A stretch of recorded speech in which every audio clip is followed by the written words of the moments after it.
Cut din update, yung dumating na sila Alden Richard at Katim Bernardo dyan sa Dubai International Airport.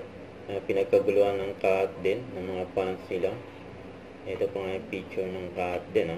And magkatabi pa nga ang cut din. And good luck sa event dyan sa Dubai. Ayan na nga yung mga bagay nila. Grabe yung mga tao dyan, hindi mahulugan karayo. Makita ang cut din pagdating nila, arrival dyan sa Dubai Airport. Ayan, ganyan karaming tao. Nagbalitaan nila, dumating ang cut din.